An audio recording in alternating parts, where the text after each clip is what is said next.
morning, everyone, and like dudes, happy Halloween! I help out at my church's Halloween event every year, and I'm heading straight there after work, which is why I brought all this with me. How you guys doing? Good. All right. So, nope, that's the wrong button. There we go. All right. Today is Monday the 31st. The Chapter 6 homework on momentum and collisions has been pushed to Wednesday because today we are going to look at a couple of elastic collisions so that we haven't fully done an example of one of those yet. So homework is pushed back so that you can make use of that knowledge after we cover it today. We'll still open the floor up with questions related to the homework in a minute though, in case because I'm hoping that you've been working on it up till now on everything except those last few elastic things. And likewise, we'll open up on Wednesday with questions as well, so that you can finish everything up before it's due that night. So the docket today includes opening up with homework questions, looking at an elastic collision example, and talking about how to apply it to at least one of the homework questions. And lastly, at least introducing the concepts that we'll be covering in Chapter 7 and 8 in the next couple of weeks, because as kind of has been the standard, lab this week will sort of be your introduction to those ideas. Namely, 7 and 8 will be about rotation, and so lab this week will be about centripetal force that causes rotation. Any questions about anything at all as we get started today? Our next test, how many sessions will that tell you? 4. First test was chapters 1 through 4. Second test will be chapters 5 through 8. So we're about halfway through that new material. And for some, please go away.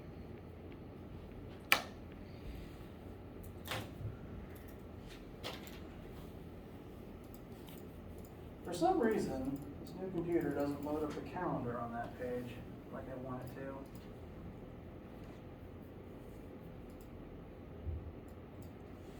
So we'll use the internet instead.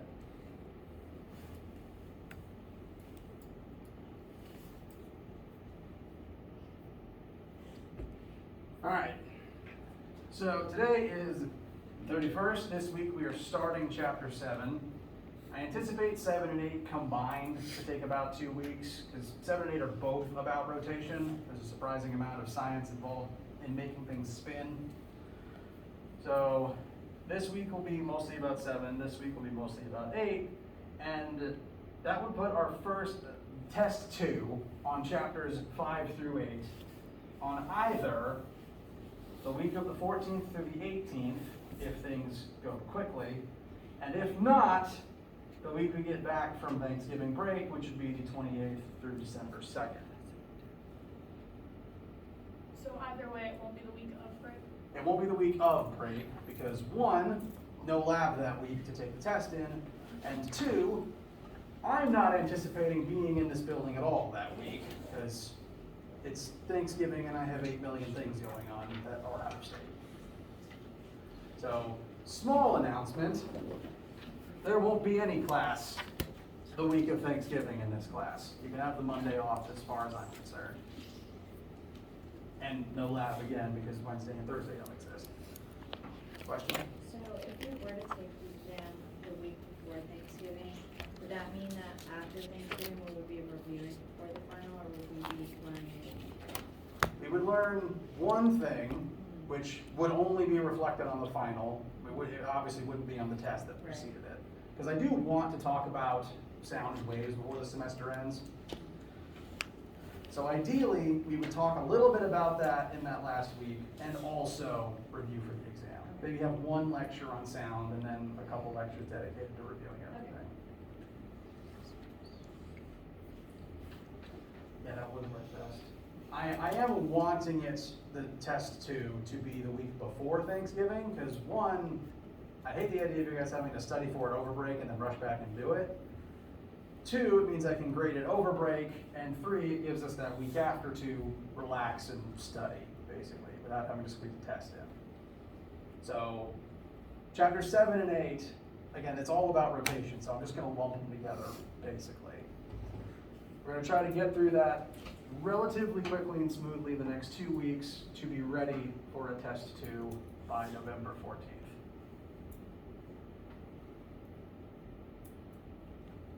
Any questions or concerns with this information? Bless you. Thank you. Palmer.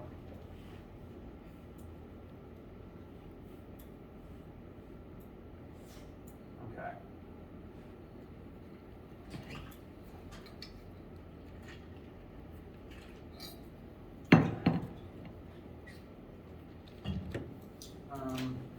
Further small reminders. Chapter 6 homework is due on the 2nd, and I'm probably going to lump 7 and 8 together to probably be due together at the same time on the 14th, because it's really just going to be one long rotation assignment.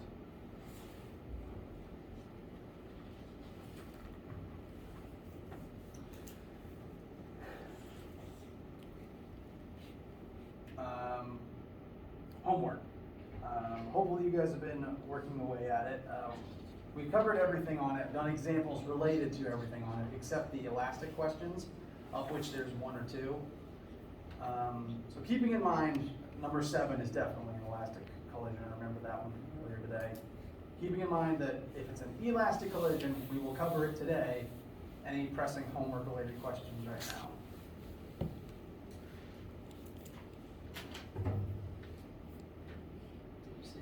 Elastic? We've done inelastic. Today is going to be elastic. I feel weird having to enunciate it that way, but I need to make it clear which words I'm saying.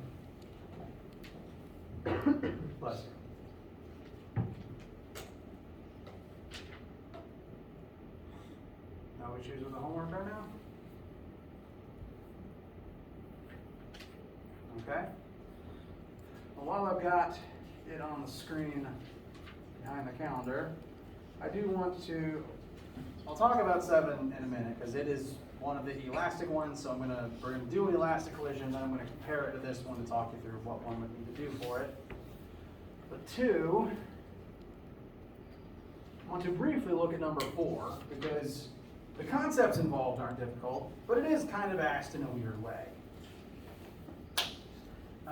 Number 4 has 2 parts. Of those 2 parts, one of them, B, is one of those questions where you upload a file and it grades it, which obviously it can't really do. So if you upload literally anything, you get a point there, because it cannot grade what you upload. So really, part 4 is just about part A as a concept question, and it is a concept question. The question describes this odd ballistic pendulum, which is a setup that is commonly used in various scientific applications to examine momentum and energy before and after a collision. It's basically just a pendulum, except what's hanging is a large block of wood from 2 ropes, and someone's going to fire a bullet into it. Now, bullet hits block of wood is on 2 ropes. What sort of motion is the wood going to undergo once it gains momentum from this collision?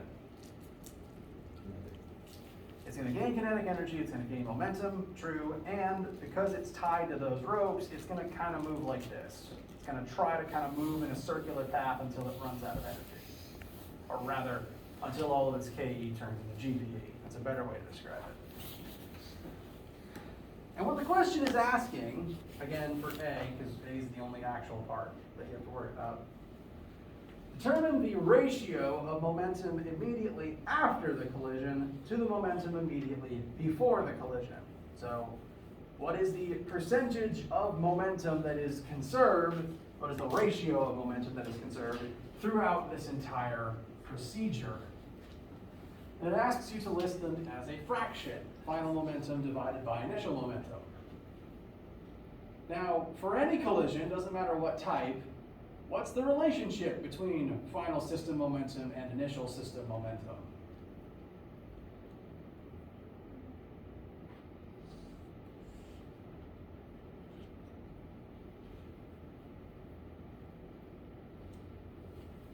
They're the same thing.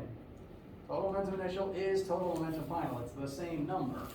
So the ratio comparing them, just one of the numbers divided by the other, is 1, because it's the same number divided over itself. That's all part A is. It's a conceptual question confirming or asking you to confirm that in this collision, 100% of the momentum is conserved. So 4 looks funny, but that's all it's asking.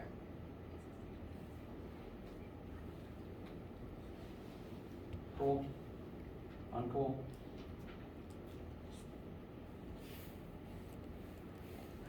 Anything else that you guys need before we start looking at elastic collisions today?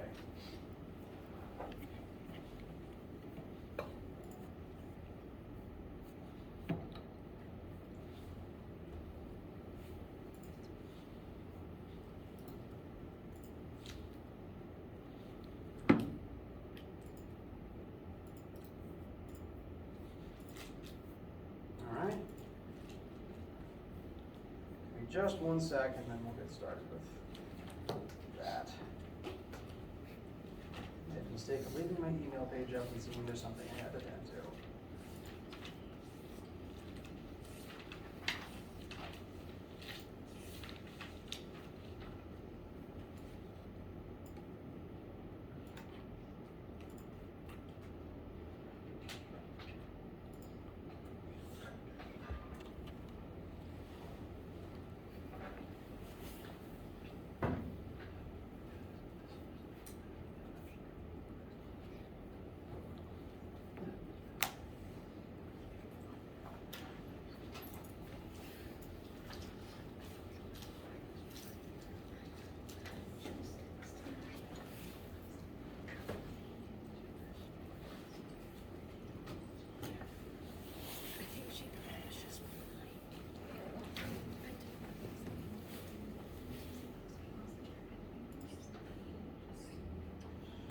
All right.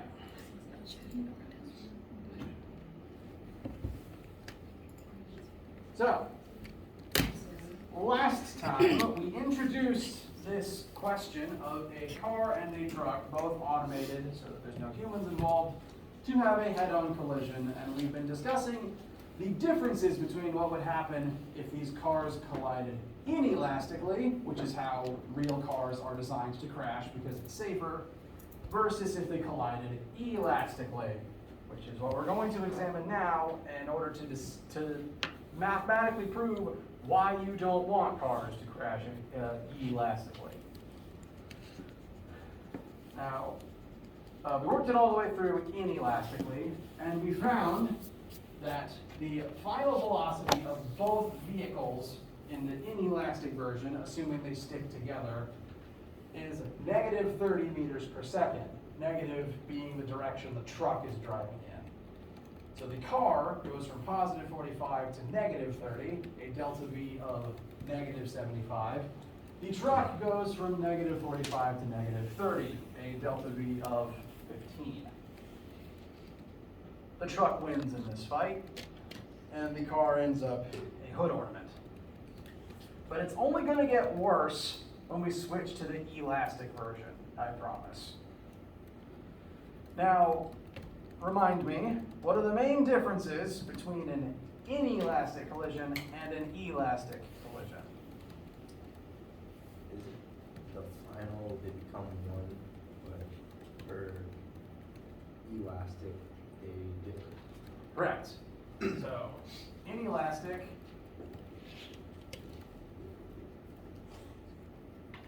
only momentum is conserved, and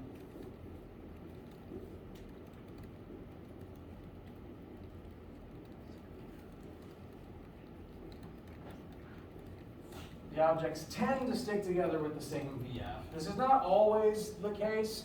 There's at least one inelastic example in your homework where the cars don't stick together, but that question does tell you one of the 2 final velocities, so you can still then just solve for the one unknown one. They do tend to stick together, like, again, I talked about a ball of clay before. If you threw a ball of clay at the wall, it would go splat and it would stick there. Unlike a basketball which would bounce off. This is compared to elastic, where both momentum and kinetic energy are conserved. That's because elastic objects can save the KE as EPE and then release it again. And such collisions tend to have the objects bounce away from each other at different final velocities. That last bullet point is what makes the elastic version of this question more difficult. Since we don't know for a fact what either of the two vehicles' final velocities are, we have to treat VF car and VF truck as two separate final velocities. They are not the same variable, and we cannot use the distributive property like we did before. Which leaves us kind of stuck right about here. The initial stage is the same. We still know both via studying the momentum of the system. We still know the initial momentum. That doesn't change before the collision type. But after the collision, we have two different unknowns. Therefore, we cannot solve for either of them with just this one equation. This means that we're going to have to dig up the old two equations, two unknowns trick and find at least one more equation with the same two unknowns in it. Now, thankfully, by virtue of the fact that elastic collisions conserve kinetic energy the same way that they conserve momentum, this gives us an option for what that second equation can be.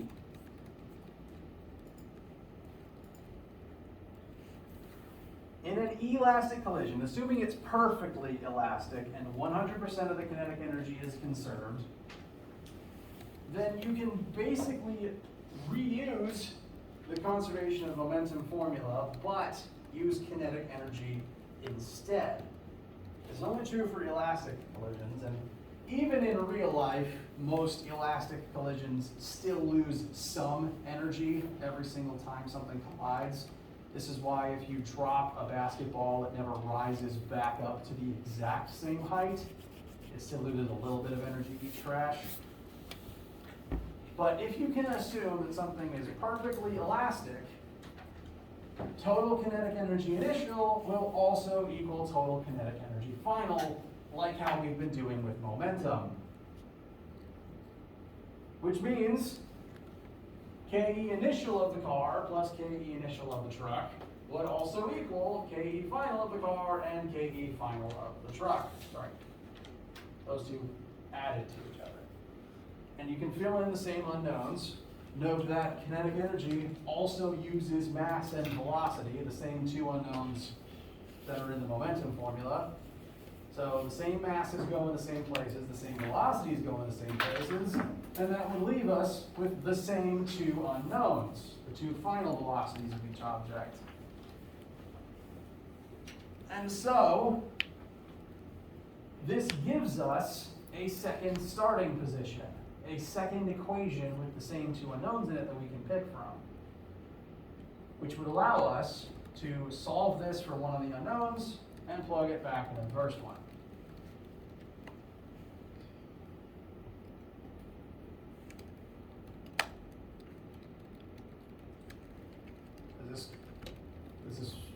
How does this sound so far? Just the idea of being able to do this, the idea that KE is conserved in an elastic collision. All right. Now, I seem to recall that when I say the phrase two equations, two unknowns, a couple of eyes may or may not roll. That's valid, you're allowed. And elastic collisions can be a headache if you have to use this trick. If you don't know either final velocity, you're going to have to do something like this. And the kinetic energy formula complicates things a little bit, specifically because the V term is squared. Since it's squared, if you solve for one of the velocities, you'll have to take a square root of a square root of a complicated thing and then plug that into the other, and that'll carry the square root complication through to the end. It works, it's just time consuming. Which is why some very smart people looked at these two concepts in conjunction with one another and came up with this third equation.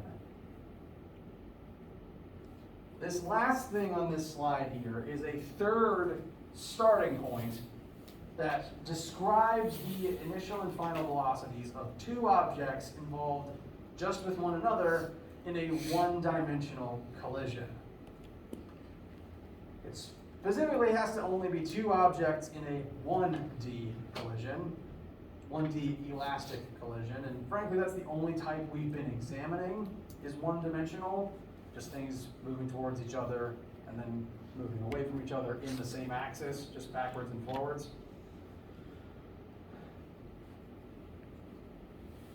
But as long as your collision fits that description, elastic, one-dimensional, just two objects, this third equation also describes the relative velocities of each object compared to each other before and after.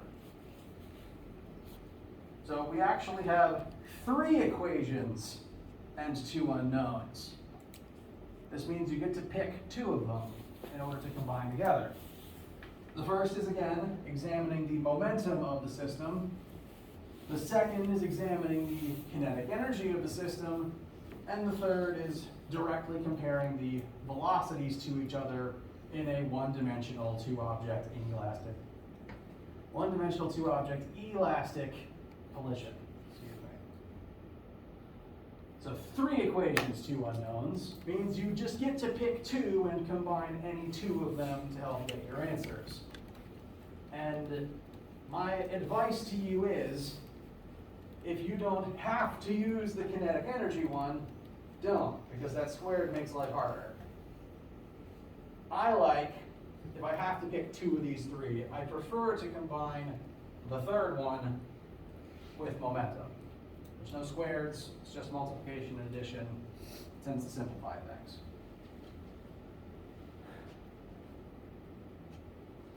You should still remember the fact that KE is conserved in elastic collisions, because there will be questions related to that idea, and it will be a useful thing to know. But you're allowed to use this third one in place of actually doing KE initial equals KE final. Questions before we actually work the question using this method. All right. So we have to pick two equations, two unknowns. I'm picking momentum and equation 3. We will combine them to help find our two final velocities. We've already done the momentum version, so I just copied down what we had before.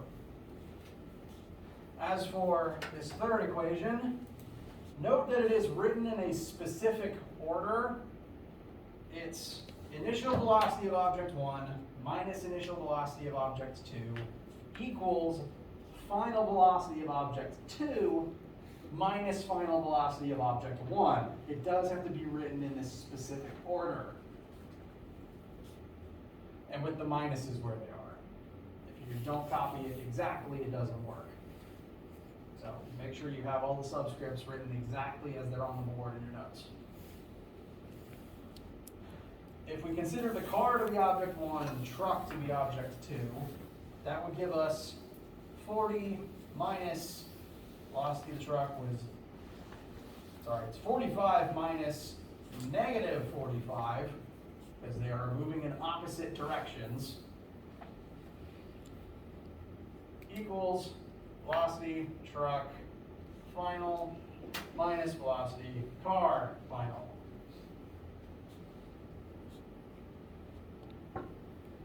Since that front is a positive minus a negative, that's going to end up becoming a larger positive. So the left side will condense down into just 90, positive 90.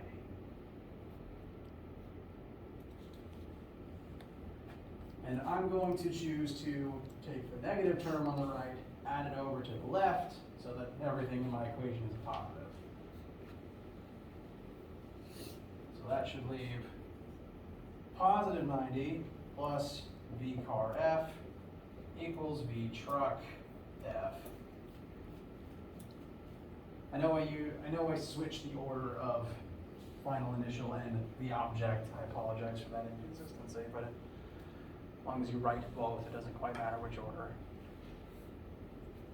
So that is the simplified version of one of the two equations that we're going to use. Now that we've arranged it into the form of one variable equals something of the other variable, we can take that and rewrite it into the first one to simplify it and eliminate one of the variables. Questions or issues with that step? All right. Now in this next line of algebra, this is about where we stopped on the elastic one last time. The initial side is the same, and we distinguished the two variables on the right. We still know everything on the left, so it still compresses down to the same total initial momentum as before, the negative 72,000. On the right side, in place of VF truck, we're now going to write 90 plus VF car.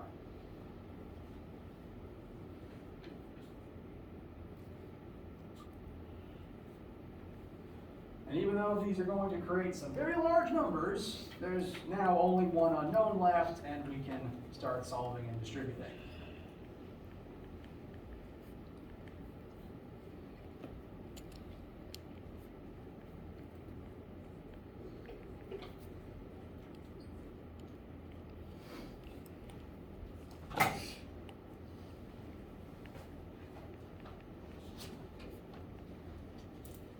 First thing we need to do is distribute this 2,000 into what we just plugged in for VF truck.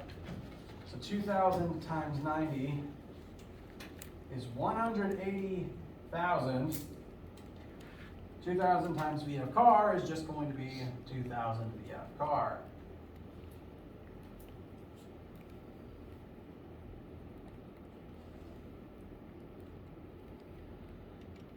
Next, we want to try to get all of the VF terms combined on one side and all the not VF terms combined on the other. So I'm going to recommend subtracting 180,000 over to the left. That would be negative 72,000 minus 180,000, which, if memory serves, adds up to negative 252,000. On the right, that just leaves the two terms with VF car in them. 400 plus 2,000 is going to be 2,400 times VF car.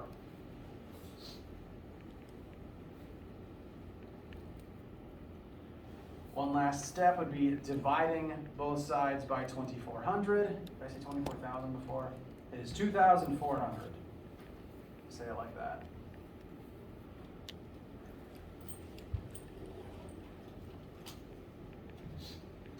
And so what does that give us for our grand total final velocity of this sports car?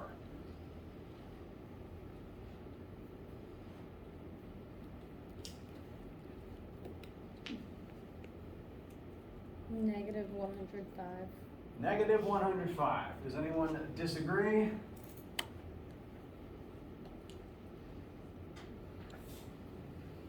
I don't, so well done. Negative 105. So, keep in mind, the sports car was moving at 45 meters per second forwards, and now after this elastic version, it's being rocketed away at negative 105 backwards. So that's a change of 150 meters per second. Last time, using inelastic collisions, the final velocity was negative 30 for both vehicles.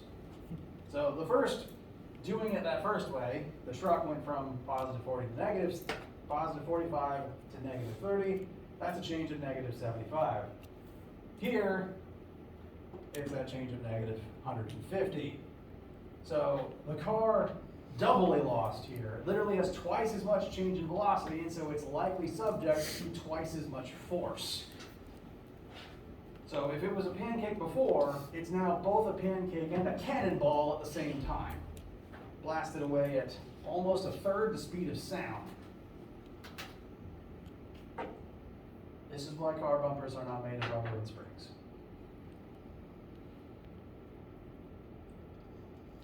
Questions about this answer so far? All right.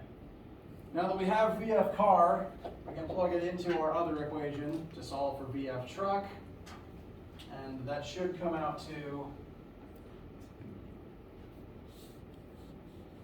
negative 15 meters per second. 90 minus 105 is negative 15. Keep in mind that the truck was moving at negative 45 and now has slowed to negative 15. That's a delta V of negative 30, or of magnitude 30, excuse me.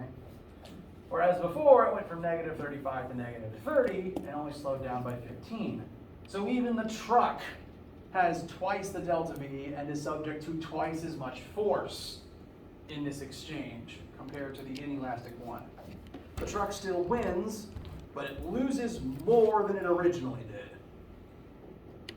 It will be subject to more damage because of the increased force. Inelastic equations, what am I trying to say? Elastic collisions are more dangerous for both parties. Because if one object is dealt more force, Newton's third law dictates, so too is the other.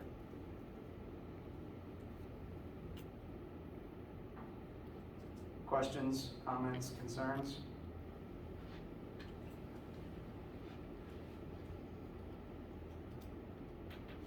Okay. Now, as a brief exercise,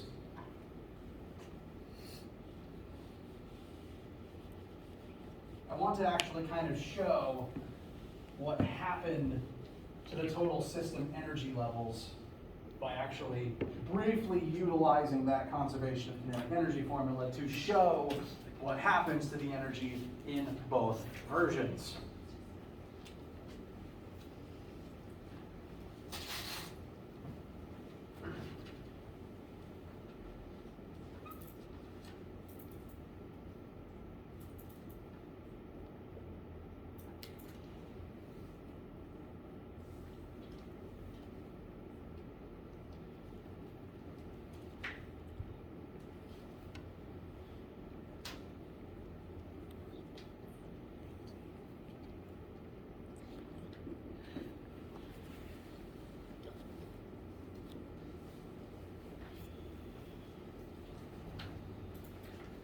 So I'm just going to calculate the numbers for total kinetic energy initial in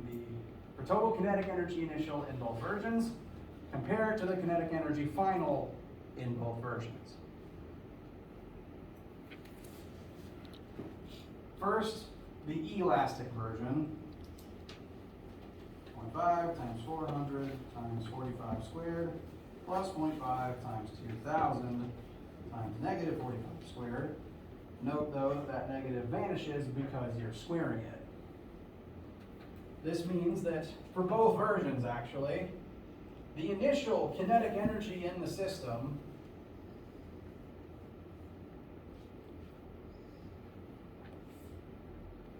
is nearly 2.5 million joules.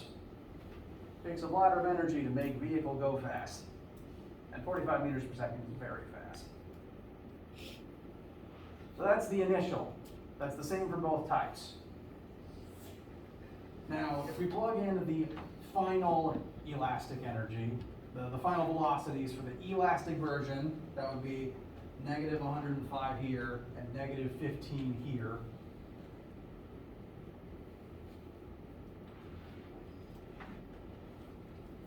I've checked, I've confirmed, you can check yourself as well. You get the same total amount of energy.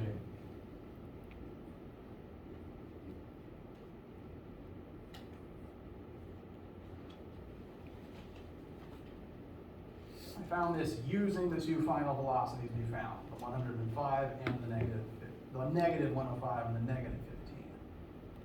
My goal here is to show in the elastic version, the answer we found shows kinetic energy was conserved. This is again why they're dangerous. There's literally more energy involved in the crash. But if you instead use the inelastic answer, where they're both moving at -30, plug that in for the two final velocities instead,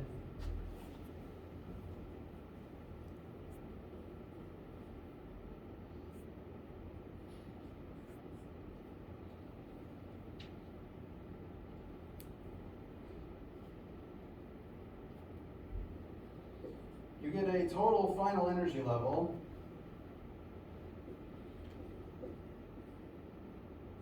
of only 210,000 joules. This collision loses about 90% of its energy if done inelastically. Where does that energy go? Because it's not destroyed, it had to go somewhere.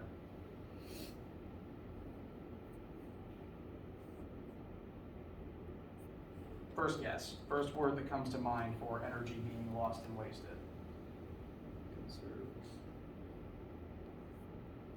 First word that comes to your mind for the thing that takes energy away and makes it non-kinetic anymore. Friction. Very good. Inelastic collisions have more friction involved, so that's one place the energy went.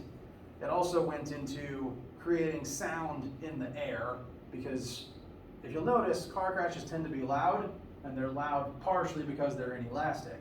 It literally dumps energy into the air itself, and when the air has energy, it starts shaking, and that's literally what sound is. Lastly, the energy also goes into the work of crushing the bumpers of the two vehicles. Taking an object and crushing it takes work because you're exerting a force and changing something some distance. So some of the energy is spent physically deforming the bumpers of both vehicles. And since those bumpers aren't elastic, they're made of metal and non-elastic metal and also plastic and sometimes styrofoam. Once they compress, they stay that way. So energy gets used up bending them, and it's not released again. It's just spent and gone. Again, it kind of sucks to have to swap out your bumpers every time you might be involved in a small fender bender, but trust me, if they were made of rubber, sure, you don't have to replace them, but instead you get rocketed off into traffic every time someone bumps into your vehicle. So, you win some, you lose some. So, inelastic collisions lose a lot of energy, whereas elastic ones save all of it, and that makes them dangerous. Or occasionally more fun if you're talking about sports equipment. Questions for right now? All right. Now, show how this applies to your homework. Number 7 is an elastic collision. Here you've got these two separate objects that start at the top of each side of a half pipe. Start at two sides of this ramp shape, and at that height they have GPE that turns into KE at the bottom. So that's why they're moving. Part A is start with that GPE, turn it into KE, and figure out how fast the two objects are moving as they move down the ramp before they crash. Part B wants to know how fast they're moving after the crash, and it specifically says you're going to have an elastic collision. I'm never going to be able to erase that now. Since it's an elastic collision, and since you do part A first, you'll know the initial velocities first. Since at this point you know the initial velocities, but not the final ones, the process would look a lot like the example we just worked, just with numbers swapped around. Momentum would be conserved, and the third formula would also work since this is a 1D, 2 object elastic collision. You could use conservation of kinetic energy if you wanted to, it just takes longer. But whichever of the three you pick, use 2 of them, combine them like we did, solve for the 2 final velocities. Part C Again, do these in order. They're asked in a specific order for a specific reason. Part C then says, now that they have crashed and exchanged energy, how high do they rise back up after bouncing away from each other? So now whatever KE they have after the crash will turn back into GPE on their way up.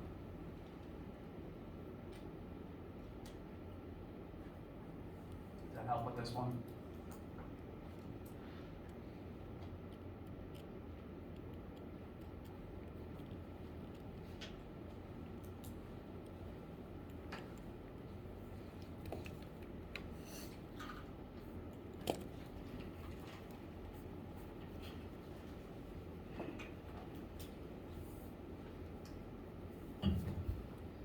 Questions?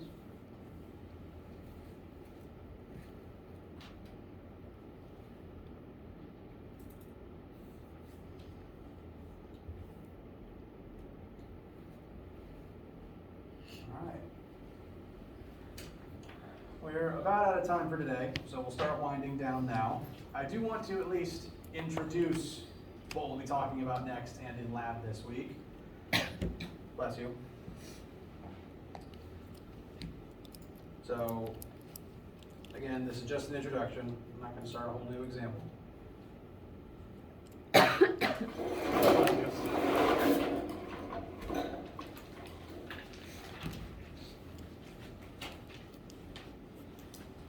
Chapter 7 and 8 combined, they're going to be lumped in together, and as a combined unit with no real arbitrary endpoint, what am I trying to say?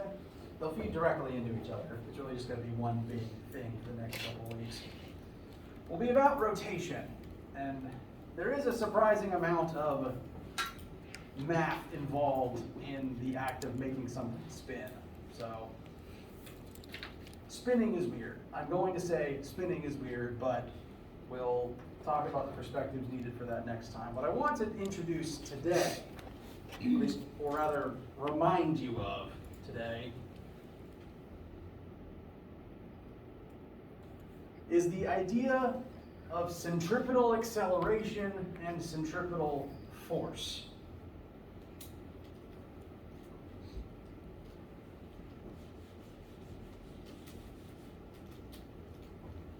Say you are in a car. It is driving forward. It's not flying. It's not falling. It is driving forward. And it starts turning around some left turn. Now, the act of turning is a change in direction. A change in direction is a change in velocity. And since velocity is a vector, since velocity is a vector, changing a direction changes the velocity itself. Even if the number doesn't change, the changing of direction means the velocity is changing. In order to change velocity, you need to accelerate. And in order to accelerate, you need some amount of force causing that acceleration.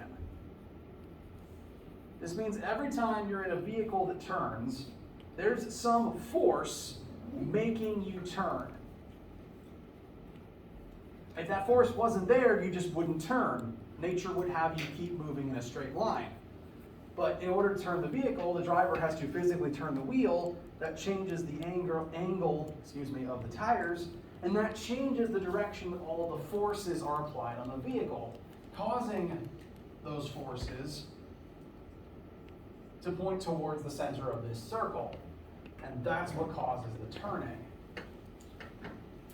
This is true of anything that turns around some other object. This is even true of the moon orbiting the Earth. There's a force causing that circular motion.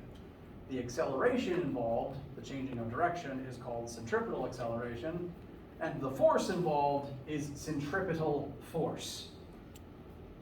I'm hoping this is a word you've dealt with before, and I'm fairly certain, even if you haven't dealt with centripetal force, you've probably heard of centrifugal force, which unfortunately is a bit of a misnomer that I need to correct every year. So one thing we'll be doing in lab this week, is learning about what centripetal force and acceleration is, contrasting it to centrifugal force, and trying to understand the forces that are involved in turning and orbital motion. Questions, concerns, etc.? All right. Homework's due Wednesday at midnight, so let me know what you need as you work on it. Either email me, find me in my office, or come to tutoring on Tuesdays and Thursdays. And I'll see you for the lab or the lecture on Wednesday. And white dudes, have a happy Halloween! Is that PowerPoint on both days? It should be. Because the two that are on there for 7 and 8 aren't. Thank you for reminding me. You don't have to.